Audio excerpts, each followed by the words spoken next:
Lu pernah nggak lagi ngopi pagi di teras rumah, terus lu lihat beranda sosmed penuh cerita orang yang katanya sukses dari nol, bisnis rumahan jadi miliaran, cuma modal nekat langsung tembus omset puluhan juta. Dan gua tahu, di kepala lu pasti muncul satu kalimat kecil tapi nusuk. Serius nih, emang segampang itu? Gua juga sama, kita semua sama. Karena beberapa minggu terakhir, topik bisnis rumahan ini meledak kayak kembang api yang dinyalain barengan. Semua orang ngebahas, semua orang tiba-tiba jualan, semua orang tiba-tiba jadi mentor bisnis dadakan. Rasanya kayak tiap sudut internet berubah jadi seminar yang lu nggak pernah daftar, tapi lu dipaksa duduk dan dengerin. Tapi di balik semua hype itu, ada satu hal yang jarang dibahas, realitanya. Bukan versi manisnya, bukan versi sinematik yang semuanya kelihatan gampang. Karena hidup lu dan gua nggak bisa di set editing kayak video reels motivasi. Yang ada, lu masih harus mikir bayar listrik, bayar kuota, nyari uang bensin, nyari waktu buat napas. Makanya sebelum kita bahas jauh soal kisah sukses bisnis rumahan yang beneran mulai dari nol, gua mau lu tenang dulu. Tarik napas. Gua tahu lu mungkin lagi jenuh, lagi nyari ide, lagi ngerasa hidup lu stuck, atau lagi butuh pegangan. Nggak apa-apa, lu nggak sendiri. Dan gua juga nggak akan ngejual mimpi ke lu, bukan gaya gua. Channel ini bukan tempat buat ngegemborin semua bisa kaya asal mau. Channel ini bro adalah tempat buat kita ngomong apa adanya. Tempat buat bongkar hal yang sering ditutupin. Tempat buat mikir pelan-pelan, jernih, tanpa drama yang nggak perlu. Karena lu dan gua tahu satu hal. Kalau kita cuma ikut arus hype, kita akan tenggelam bareng semua orang yang cuma ikut-ikutan. Tapi kalau kita bisa lihat gambaran besar, ngebaca pola, dan ngerti kenapa beberapa orang beneran bisa naik dari nol sementara yang lain gak bergerak sama sekali, di situ baru lu punya peluang nyata. Jadi untuk sekarang gue cuma minta satu hal, fokus. Jangan mikir soal jurus cepat kaya, jangan mikir soal trik instan. Dengerin dulu ceritanya, pahamin pelan-pelan, dan rasain kenapa topik ini penting buat hidup lu. Kita mulai dari sini dulu. Pelan, rasional, tanpa panik. Sebelum kita lanjut, gue pengen lu lakuin satu hal kecil dulu. Coba lu scroll ke kolom komentar dan tulis, di kota gue video ini nyampe. Gue pengen tahu, sampai mana narasi ini jalan. Apakah cuma muter di sekitar tempat tinggal lu, atau udah nyebrang ke kota lain, kabupaten lain, bahkan mungkin desa terpencil yang sinyalnya cuma nongol kalau hujan reda. Karena kalau cerita ini beneran nyampe sejauh itu, berarti ada sesuatu yang lagi kita rasain bareng-bareng. Ada keresahan kolektif. Ada dorongan yang sama, pengen keluar dari fase hidup yang sekarang, tapi bingung mulai dari mana. Dan sekarang gue mau tarik lu lebih dekat lagi. Lu perhatiin gak beberapa waktu terakhir tetangga-tetangga lu mulai gerak? Yang tadinya cuma buka jendela tiap pagi sambil nyapu teras, sekarang lu lihat mereka naruh banner kecil, jualan makanan, jualan minuman, nyetok barang-barang reseller, atau buka jasa dari garasi rumah. Lu lihat warung kecil di ujung gang tiba-tiba rame. Lu lihat ibu-ibu yang biasanya cuma ngobrol sambil nunggu anak pulang sekolah, sekarang sibuk packing paket. Bahkan temen lu yang dulu ngerasa nggak berbakat jualan, sekarang tiba-tiba upload story tiap jam nawarin produk baru. Pertanyaan yang lebih nyentil lagi, sementara semua orang mulai gerak, lu masih di mana? Gue bukan nyalahin lu, sama sekali bukan. Gue cuma ngajak lu mikir jujur. Karena hidup itu kadang nyindir kita lewat hal-hal kecil. Kayak ketika lu bangun pagi, buka pintu, dan lihat tetangga lu yang dulu biasa aja, sekarang motong-motong bahan makanan buat pesanan catering. Atau lu lihat teman lama lu yang dulu bareng-bareng ngeluh soal gaji, sekarang udah bisa beli motor baru cuma dari usaha sampingan. Dan lu mulai nanya ke diri lu sendiri, pelan tapi tetap nusuk. Kenapa hidup gua gak bergerak kayak mereka? Apa gua kurang pintar? Apa gua kurang modal? Apa gua cuma belum mulai? Karena faktanya, cerita sukses bisnis rumahan yang berawal dari nol itu bukan tentang barang apa yang dijual, berapa modalnya, atau seberapa viral tokonya. Bukan. Itu tentang perjalanan kecil yang pelan-pelan mulai dari satu keputusan sederhana. Gua pengen hidup gua berubah. Tapi di sisi lain, lu juga pasti pernah mikir, emang bisa ya orang biasa di kota kecil, di rumah sempit, dengan modal cekak, beneran bisa bikin bisnis yang muter? Dan jujur aja, itu pertanyaan yang banyak orang takut jawab. Karena itu nyambung langsung ke bagian hidup yang paling rawan. Rasa minder, rasa takut gagal, rasa takut dibilang sok-sokan. Tapi coba lu lihat sekitar lu lagi. Banyak orang yang lu pikir nggak mungkin sukses, justru sekarang lagi naik. Ada yang jualan dari kamar kos, cuma pakai satu rak kecil. Ada yang mulainya cuma dari masak satu panci buat tetangga. Ada yang awalnya cuma iseng bikin kue buat ulang tahun anaknya, terus tiba-tiba teman-temannya pesen, terus beneran jadi usaha. Dan lu mulai sadar sesuatu. Perubahan hidup itu ternyata nggak selalu datang dari keputusan besar. Kadang dari langkah kecil yang bahkan lu anggap remeh. Sekarang gue tanya lu, kalau dunia sekitar lu udah berubah, kapan giliran lu? Oke, sekarang kita masuk ke bagian yang lebih dalam. Gua mau lu denger baik-baik, karena mulai dari titik ini, Narasi yang lu tonton bukan sekedar cerita motivasi yang lewat di beranda terus hilang.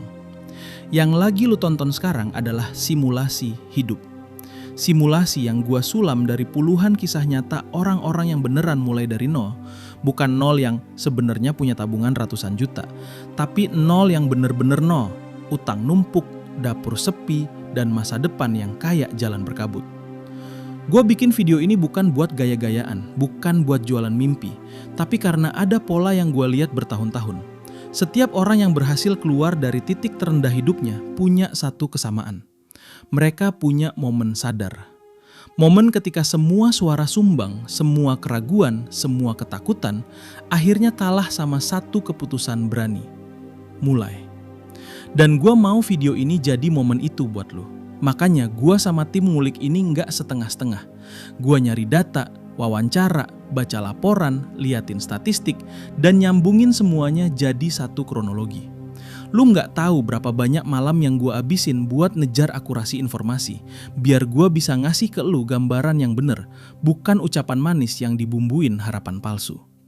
Karena kita tahu sendiri, internet sekarang penuh banget sama suara-suara yang ngaku ngerti banyak hal. Tapi kalau ditanya lebih jauh, isinya cuma pengulangan kata-kata motivasi basi. Gua nggak mau lu dapat itu. Gua mau lu dapat sesuatu yang kalau lu pikirin setelah video ini selesai, lu bakal bilang, "Ya juga ya, masuk akal. Gua bisa lakuin ini." Dan sebelum gua lanjut, gua cuma mau bilang, kalau lu ngerasa sejauh ini video ini ngebantu lu mikir, lu ngerti arah ceritanya, dan lu ngerasa gua ada di pihak lu, jangan lupa tekan like dulu dan subscribe. Karena itu bikin algoritma bantu gua nyampe ke lebih banyak orang yang lagi butuh narasi kayak gini. Tapi gua nggak mau terlalu lama di bagian itu. CTA bukan poin utama kita hari ini. Yang jadi poin utama adalah ini. Gua mau lu siap. Karena sebentar lagi gue bakal bawa lu masuk ke inti dari kisah-kisah sukses yang beneran lahir dari rumah kecil, dapur sempit, kursi plastik, dan pikiran penuh keraguan. Gue bakal bongkar pola kenapa beberapa orang bisa muter roda ekonomi dari ruang tamu mereka, sementara yang lain cuma stuck di tempat yang sama bertahun-tahun. Dan lu jangan kaget kalau ada beberapa hal yang kedengerannya pahit, karena realita itu kadang memang gak enak didengar. Tapi justru itu yang bikin video ini beda. Di tempat lain, lu bakal dikasih cerita manis. Pokoknya bisa. Di sini, gue bakal ngasih lu sebab akibat.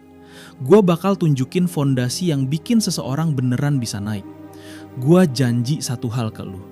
Kalau lu ikutin video ini sampai habis, lu bakal punya sudut pandang baru tentang bisnis rumahan yang mungkin selama ini lu lihat cuma sebagai sekedar jualan kecil-kecilan. Lu bakal ngerti kenapa beberapa usaha kecil bisa ngalahin toko besar. Kenapa ibu rumah tangga bisa tiba-tiba punya omset jutaan. Kenapa mahasiswa bisa bikin usaha dari kamar kos dan tiba-tiba hidupnya berubah. Dan yang paling penting, lu bakal ngerti apa yang hilang dari hidup lu selama ini. Bagian yang bikin lu ngerasa, gua tahu gua bisa lebih, tapi kok gua nggak gerak-gerak. Karena setelah ini, kita bakal masuk ke fase di mana logika awam bakal ketemu dengan kenyataan lapangan. Lu bakal lihat bahwa bisnis rumahan itu bukan cuma soal jualan, tapi soal dinamika sosial, psikologi konsumen, pola pergerakan ekonomi kecil, dan cara orang bertahan dalam kondisi minim. Jadi tahan napas sebentar, pegang kepalamu, fokus. Segmen berikutnya akan mulai ngebuka pintu yang lebih besar. Lu siap? Oke, sekarang kita masuk ke bagian yang biasanya bikin orang baru benar-benar melek. Karena di segmen ini, gue bakal kasih ke lu sesuatu yang sifatnya sederhana dari luar, tapi dalam banget kalau lu perhatiin. Kita mulai dari logika awam dulu, logika yang sering banget kita dengar sejak kecil. Kalau mau sukses, harus punya modal besar. Dan ya, itu logis, wajar. Lu tumbuh di lingkungan yang meyakinkan lu bahwa uang adalah kunci utama segalanya. Mau buka bisnis, butuh modal. Mau produksi, butuh modal. Mau iklan, butuh modal. Semua orang ngomong begitu, dari tetangga sampai guru ekonomi. Tapi sekarang gue ajak lu lihat fakta lapangan, realita, bukan teori. Karena kebenarannya, di era sekarang, orang yang punya modal besar belum tentu lebih unggul. Justru banyak usaha rumahan yang mulai dari nol, yang literally nggak punya apa-apa selain waktu dan keberanian, berhasil masuk ke pasar dan ngambil konsumen yang dulu cuma milik pemain besar. Lu mau tahu kenapa? Karena sistem ekonominya berubah, bukan bisnisnya doang. Dulu, bisnis kecil itu mati pelan-pelan karena kalah dari perusahaan besar yang punya semua sumber daya. Tapi sekarang, kebalikannya. Perusahaan besar justru yang gugur satu-satu karena mereka kalah adaptif, kalah cepat, kalah personal. Dan orang-orang rumahan justru menang karena mereka punya sesuatu yang perusahaan besar nggak punya.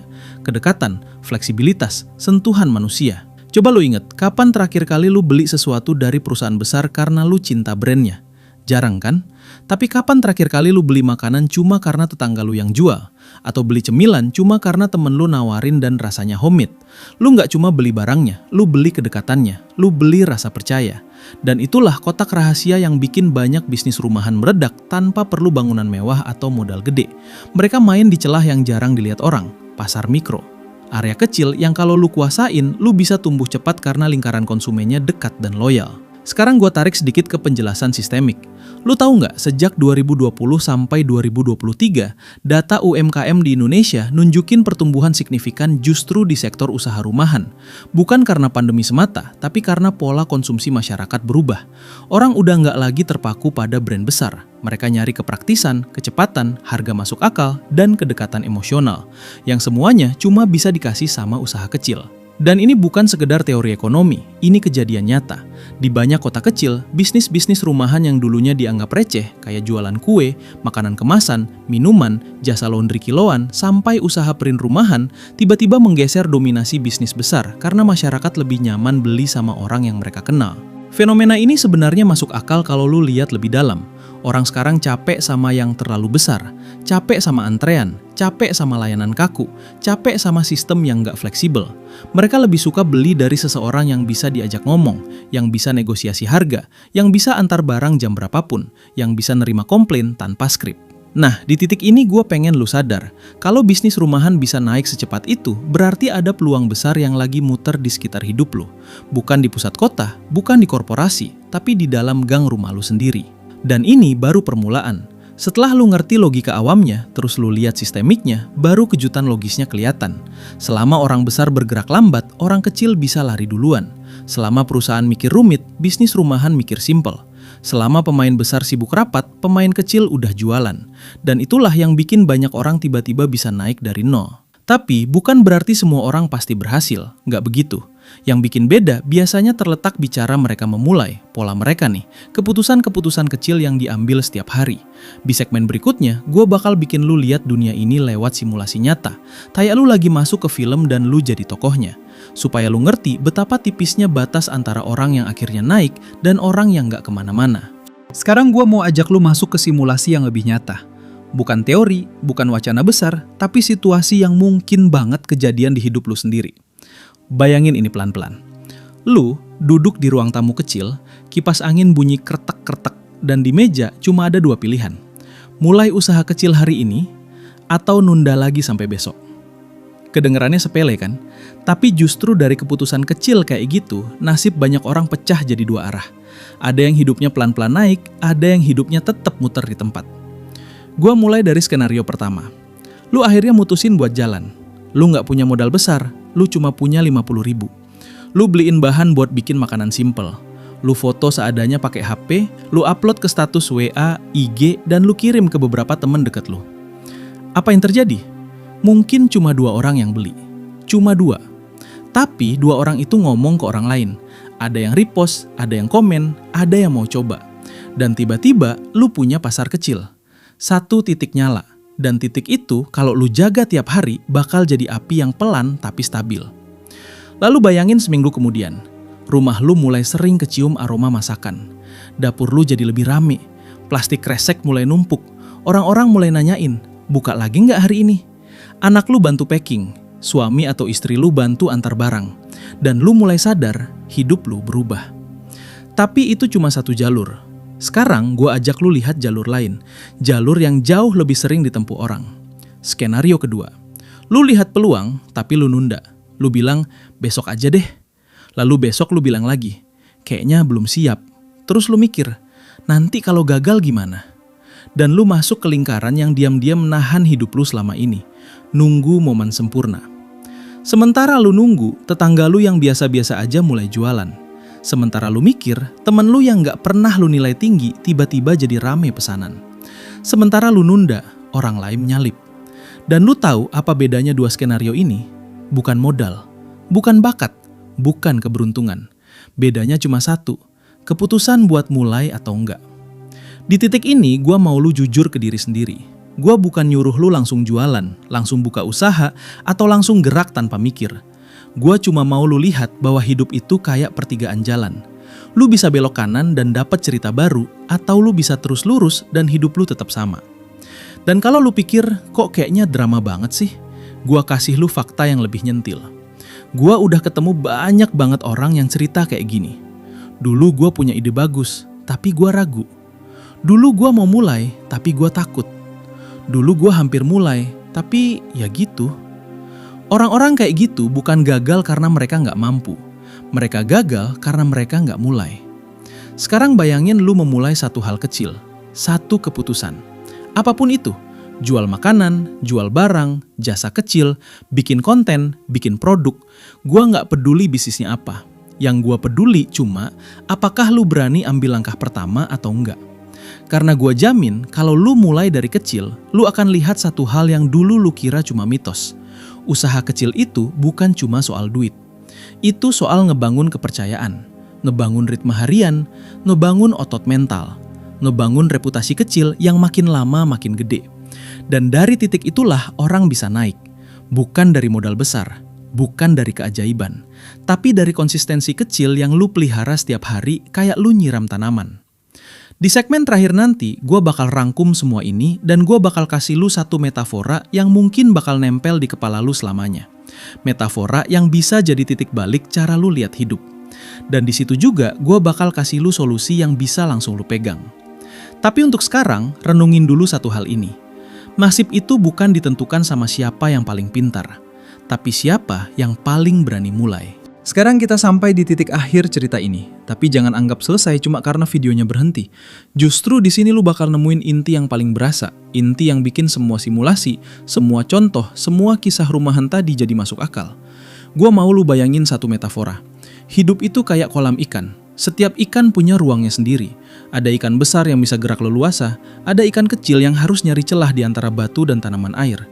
Orang yang sukses dari nol itu, mereka mulai dari kolam kecil mereka sendiri. Mereka nggak langsung loncat ke kolam besar. Mereka pelan-pelan, lihat arus, belajar berenang, mulai dari satu gerakan kecil sampai mereka bisa nguasain ruangnya sendiri. Dan lu bisa lakukan hal yang sama. Nggak perlu modal besar, nggak perlu skill super, nggak perlu orang tua kaya atau koneksi istimewa. Yang perlu cuma satu hal, keberanian buat mulai. Satu langkah kecil yang konsisten, satu keputusan yang terus diulang tiap hari. Dari situ, gue jamin lu bakal lihat perubahan nyata. Solusi finalnya sebenarnya sederhana. Fokus di langkah yang bisa lu kontrol. Mulai dari rumah lu, mulai dari kemampuan lu, mulai dari hal kecil yang lu yakin bisa lu lakukan. Gak perlu nunggu momen sempurna, gak perlu nunggu semua bintang sejajar. Karena bintang itu gak akan pernah sejajar kalau lu terus nunggu. Dan lebih dari itu, lu harus sadar satu hal. Peluang ada di mana-mana. Di tetangga lu, di temen lu, di komunitas kecil, bahkan di gang rumah lu sendiri. Semua orang punya kebutuhan, semua orang butuh solusi, dan semua orang bisa jadi pelanggan lu kalau lu bisa kasih yang mereka butuhin, dengan cara yang tulus dan konsisten. Jadi, sampai di sini gua mau lu inget, nasib lu nggak ditentukan sama modal, nggak ditentukan sama keberuntungan, tapi sama keputusan lu hari ini. Satu langkah kecil bisa bikin gelombang besar. Satu aksi sederhana bisa bikin hidup lu berubah. Dan yang paling penting, lu nggak sendirian. Banyak orang di luar sana lagi berjuang, dan banyak juga yang udah mulai dari nol dan berhasil. Tugas lu sekarang, ambil pelajaran dari kisah nyata ini. Aplikasikan, mulai. Jangan biarkan keraguan nahan lu. Dan ingat selalu metafora kolam ikan itu. Pelan tapi pasti, dari ruang kecil lu sendiri, lu bisa berkembang. Lu bisa menguasai ruang lu, dan suatu saat lu akan melihat diri lu di tempat yang dulu lu kira mustahil. Itu inti dari kisah sukses bisnis rumahan yang berawal dari nol. Dari rumah kecil, dari dapur sederhana, dari keberanian memulai. Dan kalau lu pegang itu, lu nggak cuma nonton cerita, lu hidupin ceritanya sendiri.